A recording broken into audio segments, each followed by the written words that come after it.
Hey guys, it's Chris at Highline Guitars. You're watching another one of my YouTube guitar building videos. If you're new to my channel, welcome. I hope that by the end of this video, I'll have earned the honor and privilege of your subscription. Recently, a viewer commented on one of my videos where I was talking about neck relief.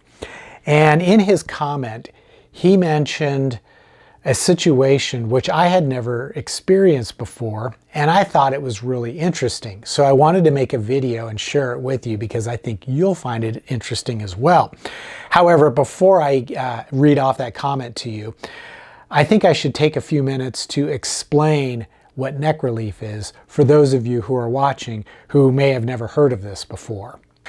When you string up a guitar and tune the strings, you can create an effect known as up bow. And what that means is, because the strings are pulling so hard on the tuners that they're attached to at this end, that causes the thin neck to bow. It bows up. That's why they call it up bow. It's also called neck relief because the center of the neck, or roughly the center, it's usually somewhere between the 8th and the 12th fret, that area is lower than either the nut or the bridge. So they call that relief. But relief and up bow are the same thing. Now the opposite is back bow. And that's where the neck has a hump. And that can occur as well, but it's far less common. Most common is that you'll get this up bow effect. Now up bow can be really desirable because what it's doing is as the nut is raising up in that up bow situation, is you're lifting the strings higher off the frets. You're increasing the action. And when that happens, the guitar is less likely to suffer from string buzz or fret buzz. That's actually string buzz. That's where the string is, when it vibrates, the oscillations are causing the string to come in contact with one of the frets further up on the fretboard, and you get that nasty buzzing sound that annoys so many people. But if you've got the right amount of up bow, that's eliminated. Now, this can also pose a problem because if you have too much up bow, what ends up happening is, yes, you've raised the strings so that they won't buzz, but you've raised them so high the guitar becomes difficult and in some cases very unpleasant to play because the string action is too high. You have to press the strings much further to contact the frets. So what we try to do is find a happy medium by adjusting the truss rod. Now the truss rod is a long rod that runs the length of the neck. And when you adjust it, you can actually induce that back bow, the humping, the hump effect, which actually helps to reduce up bow. So if you've got too much up bow, by inducing a little bit of back bow in the truss rod, you bring the nut down, and you're not necessarily leveling the fretboard, but you're bringing it closer to level so that the amount of relief between the 8th fret and the 12th fret is greatly reduced. That way, by adjusting that truss rod and test playing it, you can keep the string buzz, you can eliminate the string buzz, but you can also keep the string action low enough to make the guitar comfortable and easy to play. It's a happy medium that we have to try to find. Now this viewer who posted a comment in my video where I talked about neck relief and up bow earlier, what he mentioned was this situation which I've never encountered before. And I wanted to mention this in this video because I think you'll find it really interesting. I know I did. Now I've had to edit his comment because he misspoke in a few spots, but this is essentially what he's saying. The only guitarists I've come across wanting slight up bow had the same basic reasons for the up bow. Both stated that in a stage performance situation, if the neck was straight at the beginning of a concert, the neck seemed to get a back bow, causing buzzing and sometimes sounding like a dead string. So they wanted an up bow to compensate. What he's basically saying is the guitarists that he's encountered would walk out on stage with their guitar set up so that the fretboard is level, or maybe it would have a slight up bow to it. But as they would play during the course of the performance, and who knows, this could last anywhere from an hour to 2 hours. But somewhere along the line during that performance, the guitar neck would start to develop a slight back bow, meaning a hump. So the center of the fretboard area would be higher than the nut or the bridge or the heel. As a result, the strings would be way too close to the frets, and they would get this problem with string buzz.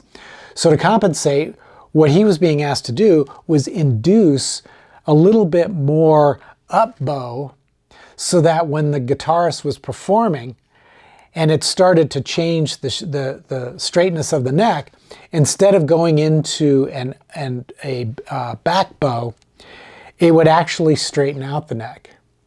So they're trying to head off a problem before it occurs. They're being proactive instead of reactive. So I thought that was really interesting. When I build my guitars, they're brand new instruments, and what I always try to do is set them up to be as neutral as possible. I keep the neck absolutely straight. I set the action at either the 17th or the 12th fret to be somewhere between low and high, and then the same thing at the 1st fret by controlling how deep I make the slots in the nut. So everything is fairly neutral.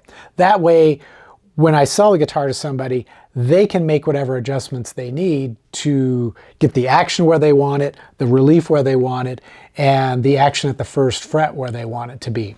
So they have plenty of room to maneuver to get the neck just right and the whole setup just the way they want it. But I thought it was really interesting that some guitarists have actually found that during a performance, the neck might change its from a flat or from an up bow to a back bow during the course of a concert. And I think that that can probably happen as a result of the forces being applied to the back of the neck as you're fretting the instrument during the course of a performance. It could also happen because your hands get sweaty and that sweat gets absorbed into the wood, which can cause the wood to move rather quickly. It could also happen as a result of touring around the country or around the world and moving the guitar from one environment into another, where humidity levels might change and cause the neck to move. So I thought it was really interesting that these guitarists had come up with this solution to induce up bow as a way to prevent back bow during a concert performance. I'd never experienced that before. And it kind of makes me wonder if there are other setup situations that might have similar solutions that either I've never thought of before or maybe you've never thought of before. Because when you do research about neck relief, all the research and all the information that you find, especially on the internet, is basically the same. It's there to reduce string buzz. But nobody ever talks about using it as a way to control back bow during a concert performance. So that leads me to wonder, what about setting the action at the 17th or the 12th fret by raising or lowering the bridge and or the bridge saddles? Is there maybe some other reasons or other possible causes that would make you want to adjust the saddles and the bridge to a specific height that maybe I've never thought of or that others have never thought of before? Are there any of you out there who are making setup decisions based on issues that most people don't ever seem to talk about? Another example would be pickup height. I always set the pickup height so that the poles are as close to the strings as possible, but that they won't buzz or that the strings won't hit the poles when I press the strings down at the very last fret on the fretboard. But maybe there's some other considerations. Maybe there are other reasons for setting the pickups at a certain height. Same thing with the action at the first fret. You know, there's all these different scenarios and possibilities that I have a feeling are never discussed on, you know, any of the internet forums or the Facebook groups or any of that. Another example would be string gauges. A lot of guitarists will pick string gauges for very specific reasons, and that usually has to do with comfort, what they feel comfortable playing. But then there are other guys who will pick string gauges based on the tone that they yield.